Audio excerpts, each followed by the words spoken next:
ndagira ngo tuganire ariko tuganire tudasobanya cyangwa se tuganire tudatera amahane. Nituba ba mwana ntitwitane ba mwana. Yego, aha ago ni sawa cyane.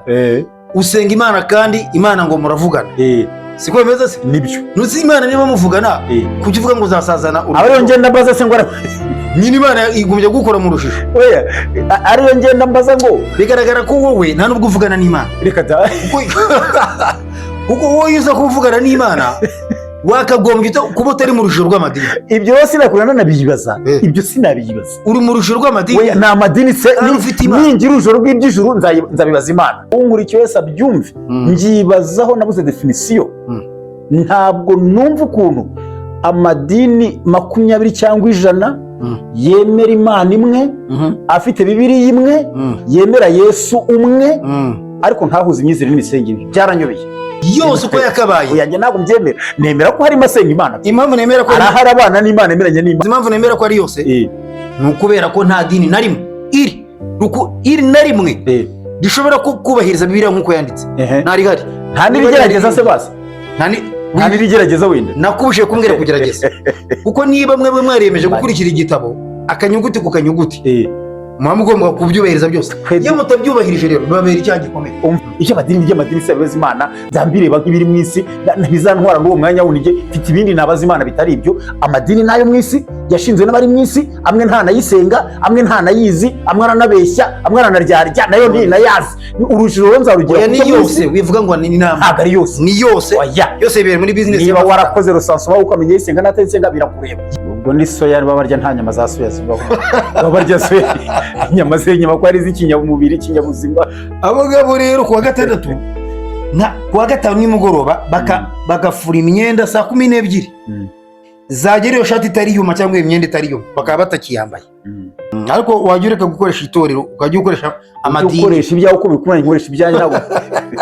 Kuko ntabwo nkoresha ibyo ntegeka, nkoresha ibyo nzi ibyo mbona. Buranamo bati abantu bagendera ku mugore bati bavango bamaze kumuha ngo byararangiye. Umvise kandi abadive bavuga ko Buranamo nabo nta juru bari kujyamo kuko bataruka isabato. Ntuze kunjya muri detail ko ndabirangije. Abari ku isi bose bica isabato. Uko isabato yari iri abadivantisi uyu munsi barayishe. Nibagabanye kudukangira ko kutubwira ntago bayubahiriza. Ibyo bishingira kuki? Ndabishingira kuri Bibiliya.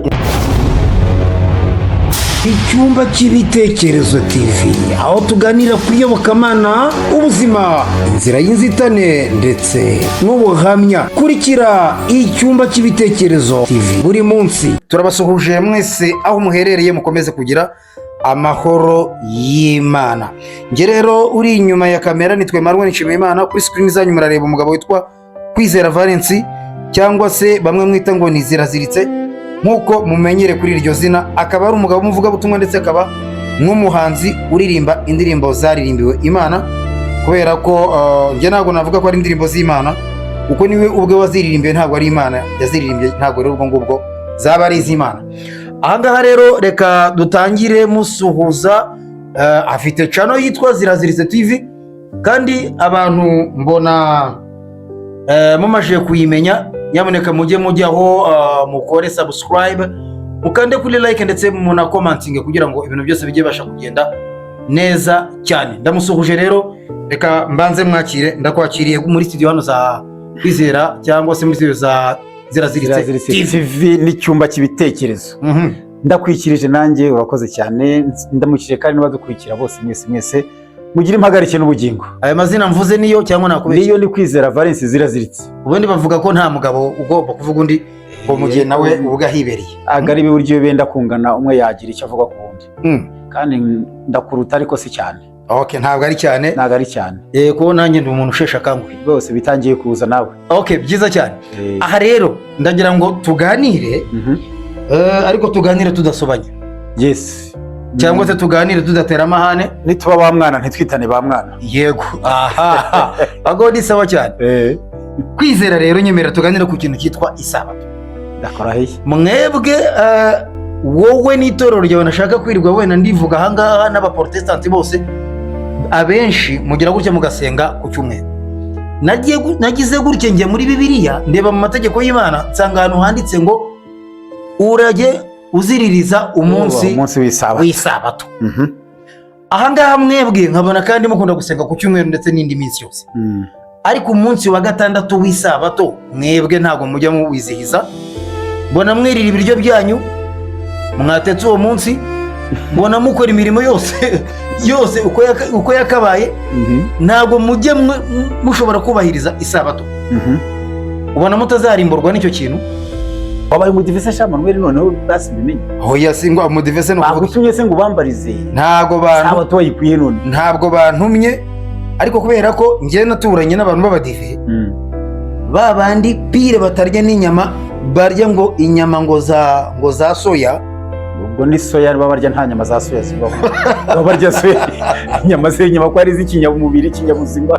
Abo gabo rero kuwa gatandatu kuwa gatanu nimugoroba bagafura imyenda saa 12 zagera iyo shati itari yuma cyangwa imyenda itari yuma bakaba batakiyambaye. Hanyuma kuwa gatandatu bakirwa bari muri ibyo ngibyo gusa, akaba ari byo biberamo. Ariko twanaganira bakavuga bati nureba nk'abari basenga ku munsi w'izuba ari wo ku cyumweru babandi baziraziritse, bati bari abantu Imana izabarimbura kubera ko bangize umunsi w'isabato. Wowe rero ndagira ngo noneho bavuga iki ku basilamu basenga kuwa gatanu bo ntacyo bavugaho? Kuwa gatanu nabo bavuga, urumva ngo wawituye iki uwa gatanu bo ntabwo tubiganiraho, gusa bavuze ko umunsi wemewe ari umunsi w'ikiruhuko, akaba ari n'umunsi wa gatandatu ng'Imana yaruhutseho, bityo ko ari niyo mpamvu nabo bagomba kuruhuka ubundi bakajya gushengerera ng'Imana yabo. Wakoze cyane muvandimwe, reka tuganire rero uko mbizi nuko mbyumva nuko mbyemera. Wowe uko ubyemera nk'umuvugabutumwa ariko wifashishije na Bibiliya ntabwo navamo, ntabwo nava muri Bibiliya. Aha ngaho tuganze kubwire ko aya madini n'amatorero biri ku isi bihora bintera urujijo. Nje kwizera bintera urujijo, kandi ruzashira ari uko napfuye. Nkiriho nzaba ndufite. Amadini n'amatorero biri ku isi bintera urujijo, unkurikiye wese abyumve. Ngibazaho nabuze definisiyo. Ntabwo numva ukuntu amadini 20 cyangwa 100 yemera Imana imwe, afite Bibiliya imwe, yemera Yesu umwe, ariko ntahuze imyizerere n'imisengere. Byaranyobeye. Ari byo ubwo ni naho ngaho turi nyine. Yego. Noneho ubwo rero buri dini cyangwa buri torero riba rifite akantu rigaragara ritandukaniye n'irindi. Ariko wajya ureka gukoresha itorero ukajya ukoresha amadini. Ukoresha ibyawe uko bikunanye, nkoresha ibyanjye ntabwo. Kuko ntabwo nkoresha ibyo ntegeka, nkoresha ibyo nzi ibyo mbona. Okay, ngaho bavuze ko itorero wemera wowe ari iby'igihugu. Ngaho ukoresha ibyo witegeka. Nta kundi nabigenze. Nemera rero n'amatorero yandi église, ijambo église, church mu Kinyarwanda niki. Ubundi ecclesia n'amagambo abiri y'ikigeri yori eke kareo. Byasonaga ikintu cy'ikirongozi gihuriramo abantu. Nacyo reka ibyo wenda twe kwiruka tubyihore. Dore cyangiye kubwira buri torero cyangwa buri dini mbese biba bimeze nk'amashyaka ya politike. Uko naka amashyaka ya politike abari mu gihugu kimwe, avuga guverinoma imwe, avuga ku biyobozi bumwe, intebe bashaka ari imwe, ariko bakatandukanya amadarapo, abo bashaka kuyobora ari bamwe, yego, ariko bagatandukanya utuntu dutandukanye. N'amadini rero ubwo ndashaka ko nk'iyo sabato ubwo abayizera n'abayubaha n'abayemera n'akantu bakubitisha andi matorero. Umvise neza? Nabyumvise. Abantu bitwa ababuranamu bavuga ko nta mugore ugomba kuvugira mu iteraniro, bavuga ko abandi uzi ko umuburanamu yambwiye ati abadive ati bari abo bararimbutse kera byararangiye. Reka da. Atantu bagendera ku buhanuzi bw'umugore, kuko ababuranamu bo bavuga ko nta mugore ugomba kuvugira, mbese umugore n'umuntu babona nk'umuntu urepfira kure cyane. Kandi abadivantiste bagira ibitabo byiza nanakunda birimo intambara ikomeye n'ibiki by'umuntu ngo birimo ubuhanuzi bwitwaga Elena White. Uwo simuzi njyewe sinamubonye, ariko iyo si ibitabo byabo mbona hari ibyo bivuga by'ukuri nanjye nemera byo Elena White. Ababuranamu bati abantu bagendera ku mugore bati bavuga ngo bamaze kunuka ngo byararangiye. Umvise? Kandi abadive bavuga ko ababuranamu nabo nta juru bari kujyamo kuko bataruhuka isabato. Urumva neza? Bagera iwacu muri ADPR duhanura tukavuga mu ndimi, tutabantu ntibari kugirana n'umwuka wera, nta n'ibimenyetso by'umwuka bagira, tibahanura ntibagira tuti bariya ntabo. Kandi bavuga ko natwe buri dini riba rifite ikintu rimeze nk'irikubitisha irindi. Umva nshuti yanjye kubwire rero, ndagira ngo nkumenyeshe ko aka kamugiye kuvuga ugatega amatwi abiri neza. Ndakumva neza. Abantu bari ku isi bose, mvuze ku isi hehe? Ku isi yose. Yose n'abadive barimo cyane. Ntuze kunjya muri detail ko ndabirangije. Abari ku isi bose bica isabato. ako bivuze ngo urabirangije oya impamvu mvuze gutya nuko ushaka kuvuga imvugo nk'iy'Imana oya ntacyo tuvuga imvugo y'abantu reka mvuge ngo amatorero n'amadini biri ku isi byose nta kimwe cyubahiriza isabato nk'uko iri nk'uko yatanzwe abadive kuvuga wavuze ko ngo ku mugoroba batanura ipantaro badashyushya ibiryo barafura badateka ibyo si byo ku isabato isabato Imana yahaye Abisirayeli iha amategeko yo kuri Sinayi ya Mose ku bisate by'amabuye ayo yamuhaye mbere Mose yarayamennye agize umujinya Imana imbwira ko aya kabiri arayiyandikira aya mbere yaranditswe n'Imana ayo mategeko wasomye irya kane cyangwa rivuga ngo ujye wubaha umunsi w'isabato uko isabato yari iri abadivantisi b'uyu munsi barayishe ntibagabanye kudukangira no kubitubwira ntabwo bayubahiriza ibyo bishingira ku ki ndabishingira kuri Bibiliya ngaho bidusomere twumve oya rero sinubwo mbisoma nk'urubudive nanjye sindi we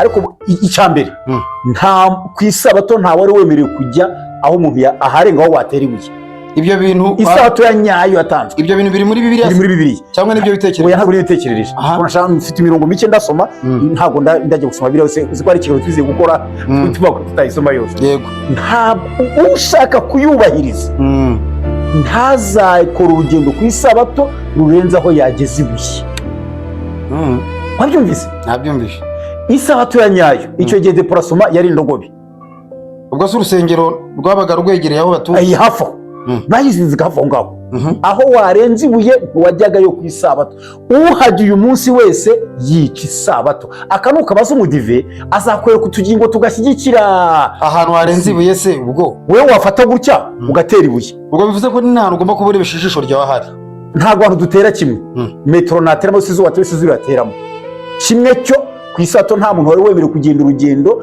rurenze aho yageze ibuye uyu munsi umudivantisi avana akajya gusengera i Remera isabato yayishe we ni Remera yahageze ibuye urarizokera ku Gisenyi isabato yayishe niba se i Remera yahageze ibuye no ku Gisenyi hari umuntu ushaka gutera akazi okay simbijyamo impaka wa mugani gusa kimwe cyo ushaka kubaha isabato ntazajya ajyaho umuntu arenga aho yarenze ibuye icya kabiri deporasoma y'icyo gihe ari indogobe deporasoma y'umunsi ni iki imodoka ntabwo ugomba kuyikoresha ku isabato imodoka se iyi niyo deporasoma dufite ubu niyo ndogobe moto se ntabwo ntibyemewe isabato ya nyayo ntibyemewe kuryurira kuko cyaziraga kututubikana mugira icyuya ntabwo byari byemewe byasaba kugenda n'amaguru yo kugenda hafi aho nyine cyangwa ugakoresha indogobe oya indogobe ntemewe kugenda ku isabato ntabwo ari yemewe cyangwa kuruhuka nayo ni ukuvuga ngo byasaba kugenda n'amaguru gusa niyo mpamvu utajya aho warenze ibuye nyine indogobe yagombaga kuruhuka nayo ngaho rero n'abakozi bose n'umunyamahanga uri iwawe utayizi kandi umunyamahanga se utemera isabato nawe akayiruka ariko niba ari iwawe kubera ko aba kumudive n'umugurano wawe n'imbata wazanye byose byagomba kuziririza isabato niyo mpamvu umugabo witwa Nehemiya kampagusomera ko yavuzeho ndahasoma yavuze ko yabaye umugabo uzabashinja ko bishe isabato uyu munsi ninde munyarwanda uyubahiriza abayihawe benyewe yarabananiye uwo munyarwanda atuye he abahe uyiziririza yisumye mu bitabo abayihawe yarabananiye uwo nguwo ngo yitwa ni Nehemiya igitabo cy'umuhanuzi Nehemiya ndagusomera ibice 13 umurongo wa 15 yaravuze ngo muri iyo minsi mbona i Buyuda abantu bengera mu mivure ku isabato abayihawe benyewe kandi ari ku isabato bakengera mu mivure n'abandi bazana imiba bakayikoreza indogobe zabo mbona na vino n'inzabibu n'imbuto z'imitini n'imitwaro y'uburyo bwose bazanaga muri Yerusalemu ku isabato aranabyongeraho nabaye umugabo wo kubashinja ku munsi baguriyeho ibyo kurya Nehemiya yashinja Abisirayeli bayihawe twebwe ibi turimo ibyo dusoma mu bitabo abayihawe kuri Sinayi bakayihabwa ntayo bubahirije ariko nubwo batabibahirije nabo bavuga yuko nose ku kimwe bwe musenga ngo ku munsi w'izuba ndabisobanura nabyo kambanze musomere kimwe ahubwo mwitonde abadive bitonde batazagaragara ko nabo bishe Yesu nyamara bo bavuga ko aribo bazajya mu ijuru kuko ntacyo abazajya mu ijuru sinjye bagenda by'ibyo nabimenye uwumva azajya wese azagiye ariko uje amategeko ya Bibiliya niwe muntu ugomba kujya kuyica no kutayica njyewe kwizera Varisi uyubona nzajya mu ijuru kubwo kwizera nizeye Kristo umwana w'Imana. Uracyumvise neza? Nacyumvise. Kuko yavuze ngo ngiye kubategura aho muzaba, aho namwe muzagiye, nicyo kizanjyanayo. Ndetse biri navuga ko ubu turi mu ijuru mu buryo bw'umwuka. Wari unabizi ko twanarigezemo mu buryo bw'umwuka, ngo yatwicirije na Kristo ahantu ho mu ijuru ho mu buryo bw'umwuka. Ibyo byo mu buryo bw'umwuka byose nabimenya, ntabyo wamenya. Ibyo no gushaka icyamuka kangusome ndi murongo rero, noneho Yesu ubwe noneho mu isezerano rishya Yohana ibice 5 umurongo wa 18. Aha ho araguta umanza turetse dusoza icyo kiganiro hari. Ndafite ibindi bibazo. Umva, Yohana ibice 5 umurongo wa 18 havuga ngo nicyo cyatumye abayuda barushaho gushaka kumwica, kuko uretse no kuzirura isabato ahubwo ahora yiyita n'Imana ko ari se bwite akigereranya nayo. Mu byo Yesu yazize harimo no kuzirura isabato. Barabimuhuye ngo uretse bashaka kumwica muhora kuzirura isabato, ngo uretse no kuyizana ngo yongeye no kwita umwana w'Imana ngo akigena. Nduvuga ngo mu bintu Yesu yazize harimo no kuzirura isabato. Umurongo wa nyuma ngusomeye rero ukabona kumbaza ibindi bibazo. Ntabwo nongera gusoma ariko ngombwa ndasoma. Mbwira isabato ngiye nemera iyo ariyo naho iri. Aho ngaho ni sawa cyane kuko iyo uyikoresha Bibiliya aho ngaho abantu barashobora gusobanukirwa neza. Abaheburayo ibice 4 ku murongo wa 9 haravuga ngo nuko rero kubw'ibyo haracyariho uburuhukiro bw'isabato bubikiye abantu b'Imana. Isabato irahari rwose, tuzayiruhuka tutari buhinge, nta kuruhuka kuwa gatandatu ku cyumweru ukore, irahari. Hariho uburuhukiro bw'isabato bubikiye, tuzaruhuka kuko na Yesu yaravuze ngo data arakora nanjye ndakora, kugeza bamubaje iby'isabato arimo akora. Kandi barabimuhoye ko azirurisa. Iyo Yesu yaziruye untegeka kuyibahiriza gute? None se bavandimwe b'Adventiste mwuka byaramwe, iyo Yesu yaziruye bakayimuhora bakanamwica untegeka kuyibahiriza gute? Ariko reka nkwereke, ari ikibazo nkunda no kwibaza ukimara kuvuga kuri ibyo bintu. Urumva wa mugani wowe uravuga uti Yesu yarayiziruye, mwebwe mukavuga yuko kizira, ati mwebwe murayintegeka mute? Ariko hari ikibazo njya nibaza, iyo abangaba bavuze ngo barakora ku munsi wa gatandatu ngo bakaruhuka, nareba kandi nanone bakabihuza nuko ngo Imana yararemye imaje kurema ngo ariko ngugeza ku munsi wa gatandatu ngo iraruhuka. Ndumva ariko wavuga hari nimva nibeshye. Hata nibaza ni ko haruka umuntu warushye, bigaragara ko Imana nayo ubwo irakora igihe cyagera ikaruha rero. Ahubwo noneho ko handitse dushaka tunashaka tunasome ho hanavuga ko yari irangije imirimo yayo. Yari irangije imirimo yayo niko tusoma. Hanyuma se reka twemere niba koko yari irangije, bagira ngo ikore iki? Ariko nawe none twishatse kuvuga gatoya, twebwe twaruhuka gute kandi ejo dukora igihari? Twebwe imirimo turacyayifitira cyarunze imbere yacu. Icyo kibazo ntabwo ndumva utakinsubije neza. Ntacyo ni gute bivuze ko niba yararemye koko igihe cyagera ikaruhuka, bivuze ko yari yarushye. Ntabwo yari irushye, Imana yashaka gutanga icyo kiruhuko ku bantu bayo ngo kizajye kibaho. Ntabwo ari uko yari irushye, kuko ntiruha ntinanirwa, erega yakomeje no gukora. Na Yesu avuze ngo data arakora, buriya yarababwiraga ati nubwo mwishuka ngo Imana yaruhutse, tereka da ati irakora nanjye ndakora kugeza n'ubu. Yashaka kuzatanga iryo tegeko uvuga ngo bajye bakora iminsi 6 baruhukire, nayo irareba ibona birabananiye, babishoboye birarangira. Ubundi Kristo yaje, hari n'ijambo abantu bakunda kuvuga nabi ngo ntabwo naje gukuraho amategeko ngo naje kuyakomeza. Ntabwo ariko bivuga ngo naje kuyasohoza.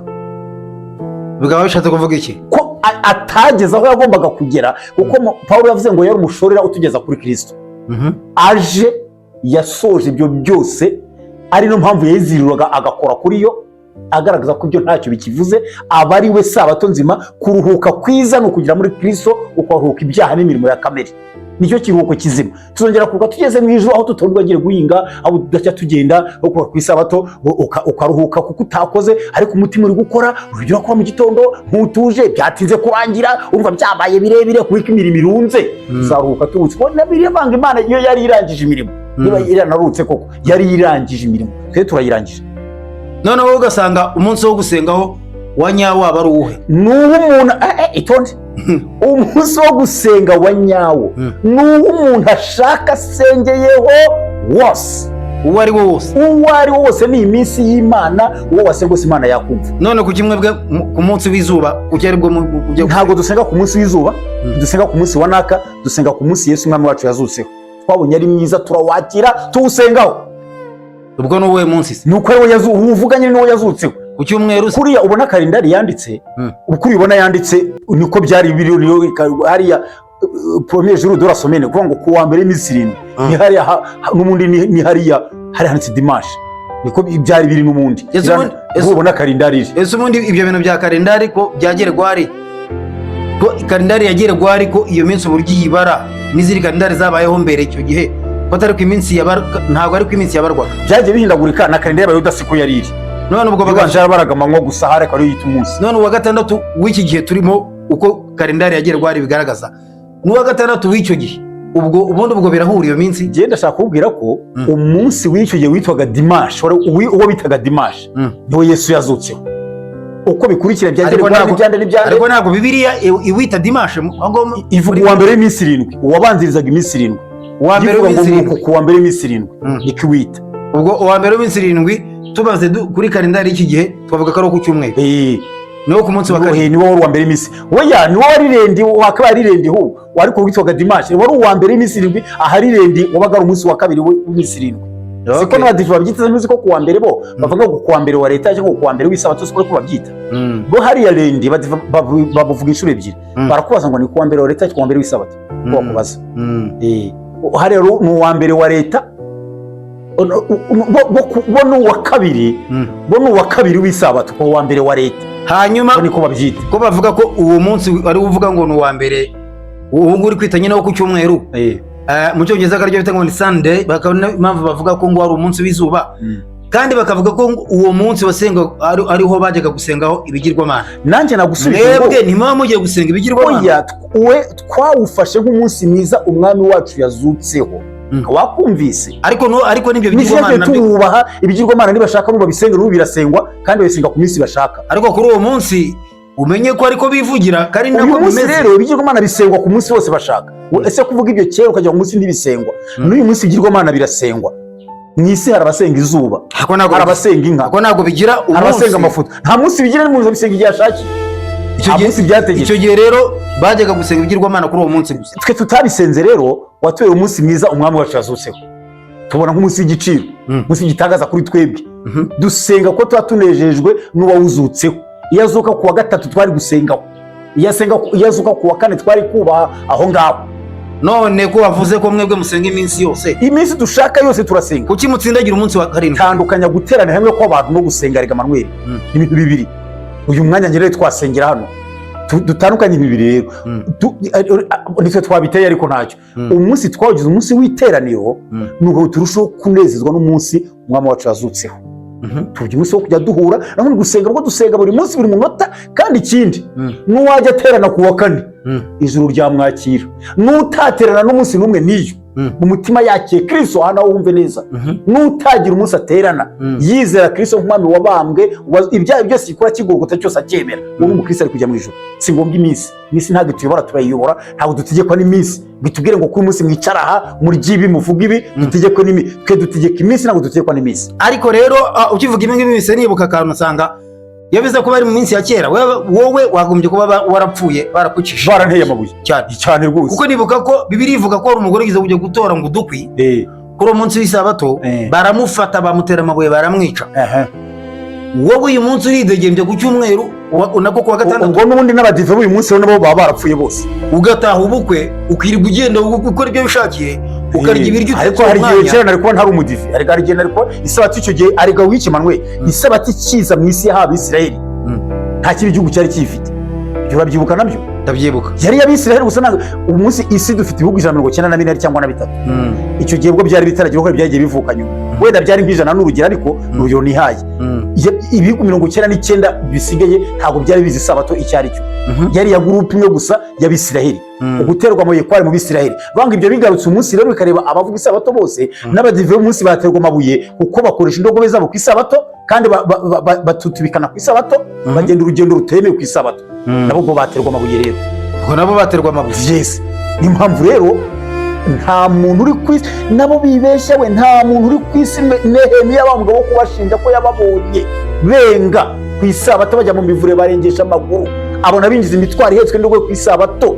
Nehemiya yashinje bene wabo ko batayubahirije. N'uyu munsi nanjye ndashinja b'uyu munsi ko abundi w'uyu munsi n'abayuda ni judaisme reforme n'abayuda bavuguruye.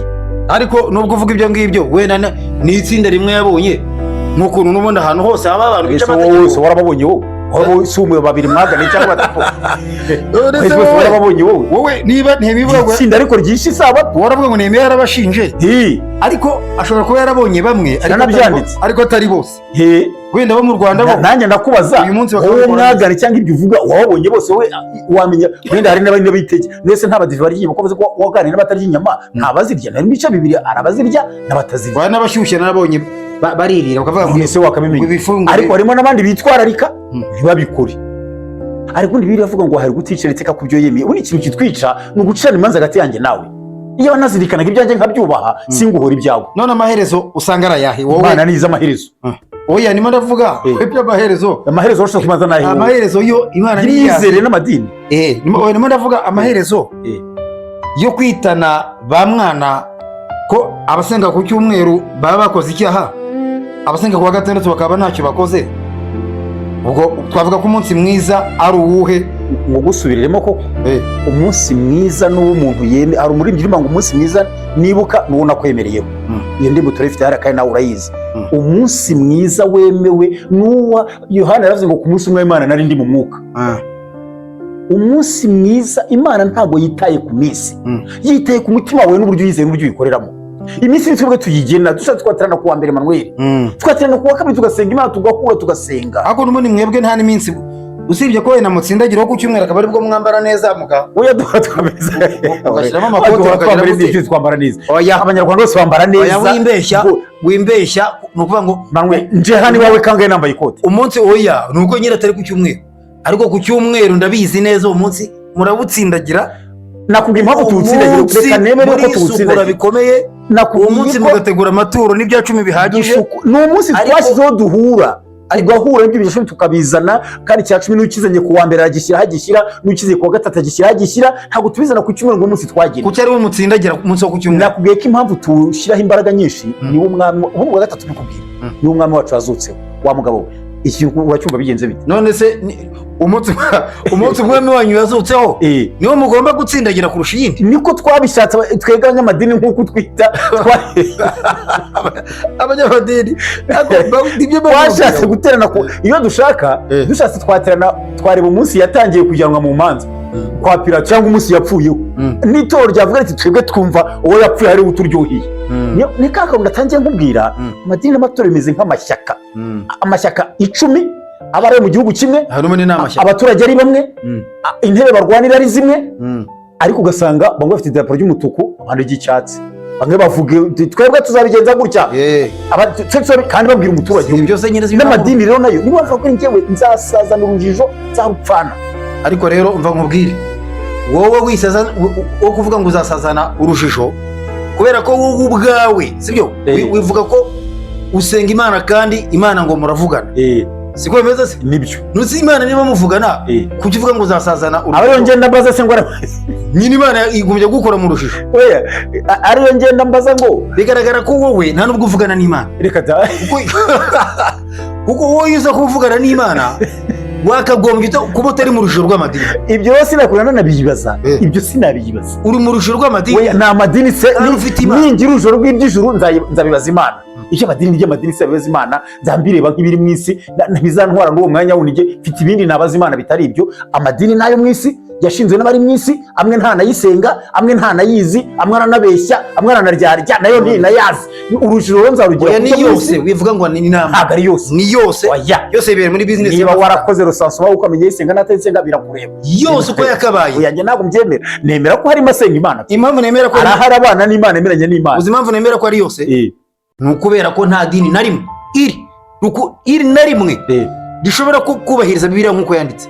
Ntarihari nta nirigerageza se basi nta nirigerageza wenda nakubushiye kumbwira kugerageza kuko niba mwebwe mwariyemeje gukurikira igitabo akanyuguti ku kanyuguti muba mugomba kubyubahiriza byose. Iyo mutabyubahirije rero babera icyaha gikomeye. Umva uribuka ko Bibiliya twasanze si wavuze izina ryayo mu rugero icyo usobanura. Yego nyine. So wabivuze. Ndetse sibyo mari kukubwira se. Ihuriro. Izo rukitwaje. Oya, wese wo kubwira sibiki. Mukabitwaramo bifite mu kwaha. Ibirimo bitugeza mu ijuru turabikurikira nk'uko biri. Bitubwira Imana kuko harimo n'ibivuga ibindi ntabwo iri muri byose ariko bivuga Imana cyangwa byavuzwe n'imo cyangwa bisobanura Imana. None kuki mudakatamwo bike mushobora kubahiriza? Kandi ari ihuriro ry'ibitabo. Ni ihuriro ry'ibitabo. None kuki mwubahiriza igice kimwe rero? Oya ntabwo ari igice kimwe.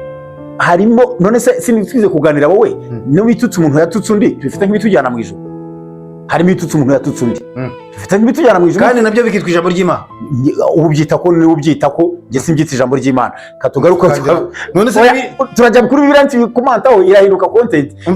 Kwizera ntago Bibiliya yose uko ingana nyita ijambo ry'Imana. Ariko abayita ijambo ry'Imana simbarwanya n'imikuba byumva ariko nge singita ijambo ry'Imana. Ukishyira mu kwaho ukayitwaza nitwaza ihuriro ry'ibitabo Manuel Bibulose niko wavuze.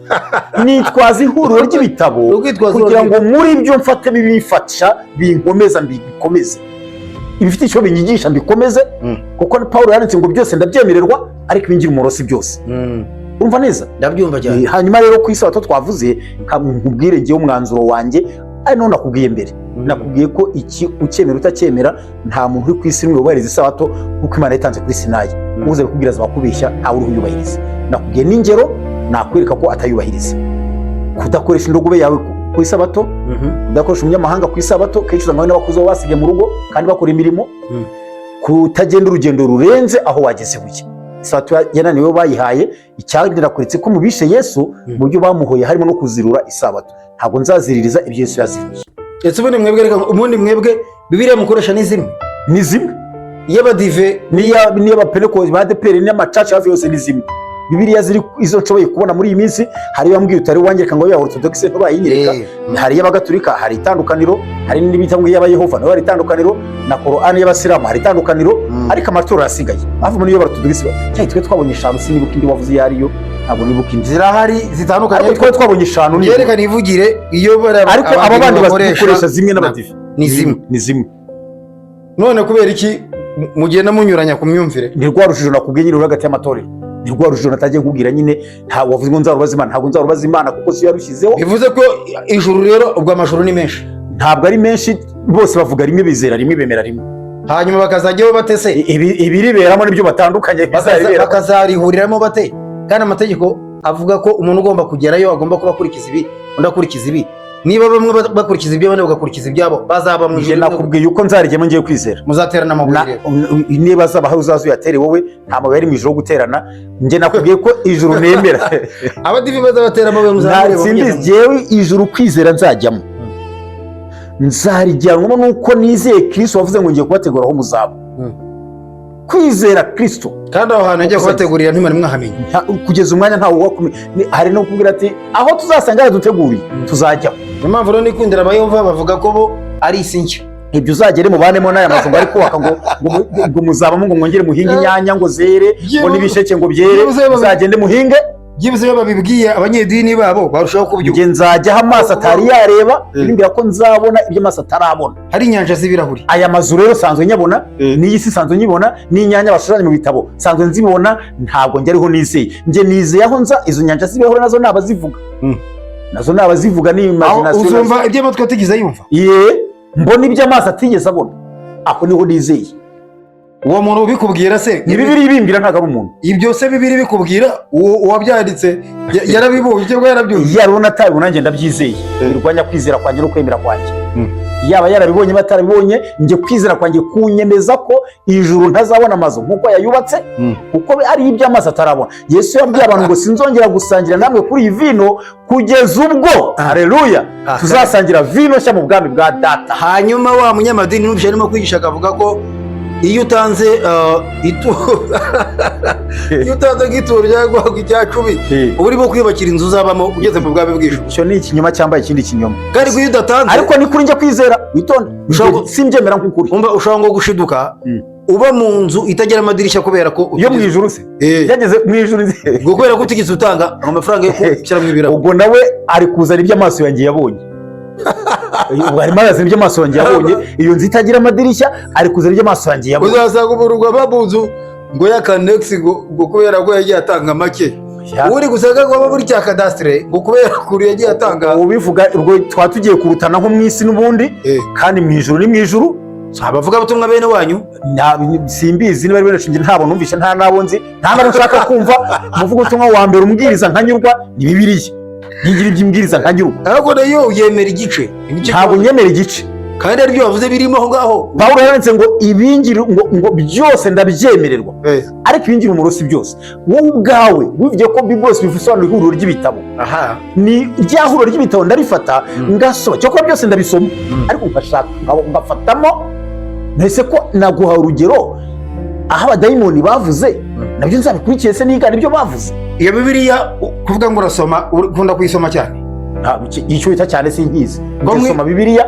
ibyo bita cyane simbizi ko niba uyisoma cyane reka dusoreze kuri aka ngaka ko mujya mwirwa mutera za haleluya mugatera za haleluya nyinshi zitagira akagero wowe watubwira ko Bibiliya muri Bibiliya yanditsemo haleluya zingahe ntabwo nabaza umubare ngo nzibone gusa icyo biri nyereka no kwijambo haleluya ari ijambo rivuga ngo Imana ishimwe hanyuma kuki mutera za roho zitagira ingano ahubwo wama nkajya ntera nka miliyoni kuko sinzi uburyo nashima Imana ukarinziza Bibiliya ijambo rivuga ngo Imana ishimwe oya inshuro zirimo ntabwo nziza ni 27 wowe warazibaze wowe cyane none se iyo ni inyandiko wagiye usoma none 27 kuki uzitera ukazirira iyo ni inyandiko ngiye gushima Imana kwanjye ntabwo usoma Bibiliya rero nsanzwe mbeshye nta kibazo wowe wayisomye uko biza kubimenya ubuzi ingano nanjye mfite ibyo nzi no utazimo nawe aribyo nanjye nzimo wowe utari wabona hanyuma rero dore rero ijambo rivuga ngo Imana ishimwe ahubwo ngiye kwizera icyanshoboka nkanya ntere ntabwo ivuga ngo Imana ishimwe ubwo ni haleluya nagira imbere n'Imana ishimwe nagira imbere nirwa mbivuga bikabira indirimbo uko no gushima Imana uvuga ngo Imana ishimwe nta kintu ntabwo ngo isho bazivuga cyo zenge handitse ziro yawe yabyo ntabwo ari byo kuko nge mbishoboye nakwigwa ngo Imana ishimwe nyishima karenga hanyuma rero dusoza ubwo twasoza dute we ku bwawe ukurikije nuko ubona bamwe bacerana imanza bati mwene mwubahira isabato ntabwo muzajya mu ijuru bane mukavuga muti twebwe dusenga iminsi yose hanyuma we wasoza ubwira abasoza mvuga ngewe nta dini ishyigikiye nabwo ko nta n'iryo nashinze nta n'iryo ndwanya kuko yose nayasanze abavuga ko basenga nibasenga ko babyumva nuko babitoye ariko reka gucirana imanza niwo mwanzuro naba nibaziharira Imana abasenga ku wa mbere no kwa senga uko byumva nuko wabihisemo urekeraho dore ko biratugukoresha nimwe ubucamanza buharira Imana dore ko bavanga igena imitima niyo nayo kwizabigenza ni mu biharira igena imitima nimwiturize mwirwana mupfubusa mwese muri no mu byo bumwe mutanazi niba ari uko wabigiyemo basenga gutyo senga uko nguko nkandi bivango buri muntu mwitora abo weshejwe muri ryo numva weshejwe ni mu biharira Imana niyo kwizabigenza. Okay, byiza cyane rero reka ibindi tubiharire abadukurikiye cyangwa se abazakurikira iki kiganiro bo bazajye muri comment batwandikire hanyuma bazatubwire uko babyumva nuko bo babona uko byagenda niba koko umuntu atazubahira isabato atazajya mu ijuru hanyuma rero nanone uyikandagira nawe akaba ari uvuga ko azajya mu ijuru ubwo bajye muri comment batwandikire bo batubwire uko babyumva cyane cyane ko harimo n'ubundi abafite ubumenyi butandukanye kuri Bibiliya. Urakoze cyane. Reka rero ngushimire ziraziritse ndetse mvuge ko n'ubutaha nubona umwanya uzagaruka tukongera tukaganira. Ndahari rwose nzaza tuganire kandi ndagushimiye wakoze cyane. Ukomeze ugire umunsi mwiza. Asante sana. Kandi Imana ikomeze guhumugisha. Amen amen. Ariko rero guhumugisha wo kumenya Bibiliya no kumenya za imwe n'umugisha w'amafaranga. No kumenya za haleluya uko zingana. Haleluya zo kugira ngo ujye utera haleluya zirenze zizagera nyinshi kuko no gushima Imana impumugisha amenye Bibiliya byo ndabyemeye rwose aho unsengeye neza. Ariko kuvuga ngo imwe n'umugisha mbone n'amafaranga. Okay, Imana guhumugisha ubone n'amafaranga. Urakoze cyane. Ariko amafaranga ntazakugusha. Oya ntago azangusha ntago azambira kumanya k'umutsima. Okay. Nzayatwara neza. Byiza cyane rero ngaho ubwo naho utaha. Sawa sawa. Ciao ciao. Amen.